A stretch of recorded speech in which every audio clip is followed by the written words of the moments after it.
Hello, আসসালামু আলাইকুম everyone. আপনাদের জন্য নতুন আরেকটা ভিডিও নিয়ে আসলাম। তো এখন যেখানে যাচ্ছি আমি আর আমার ফ্রেন্ড, আসলে এই কাজটা ছিল আমি আর আমার ফ্রেন্ডের এক চাচাতো ভাইয়ের, তার অফিসে যাচ্ছি। তো আমরা আসলে মূলত একটা কাজ করব, এটা হচ্ছে ফিঙ্গারপ্রিন্ট মেশিনের কাজ করব। তো আমার ফ্রেন্ড একসাথে উঠে আমরা রিক্সা নিয়ে চলতে লাগলাম ওই অফিসের উদ্দেশ্যে। তো দেখেন, ওই পাশে যেটা হাতের ডান পাশে যেটা, এটা মেট্রো রেলের হচ্ছে জানি এই যে ব্রিজটা, আর পিছনের দিকটা আমি দেখাচ্ছি, আর এটা হচ্ছে সাইড। এটা হচ্ছে আপনার মিরপুর ডিএসএস এর ভিতরে জায়গা। আর আশা করি আপনারা দেখতে পাচ্ছেন মিরপুর ডিএসএস এর ভিতরে যেই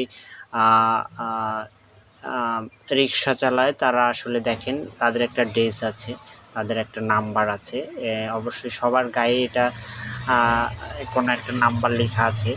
তো আমার এটা খুব ভালো লাগলো। আর যেই ডিএসএসের ভিতরে যেই গলিগুলো আছে বা হোল্ডিং নাম্বারের যে রোডগুলো আছে, এগুলাতে আসলে খুব শুনশান নীরবতা, কোলাহল একটু মুক্ত। মানে যেই মেন রোডে যে গাড়ির অনেকগুলো শব্দ ছিল আসলে এটার মধ্যে নেই। তো সেক্ষেত্রে এটা এভাবেই আছে, ভালোই লাগছিল। তো আমরা যাচ্ছি অফিসের উদ্দেশ্যে। তো আমি আর আমার ফ্রেন্ড অনেক কথা বলতেছি আমাদের এসব কাজকর্ম নিয়ে। আসলে একটা সময় আমি আর আমার ওই ফ্রেন্ডটা একই অফিসে চাকরি করতাম। তো ও চাকরি ছেড়ে দিয়েছে, আমিও আসলে ছেড়ে দিয়েছি। তো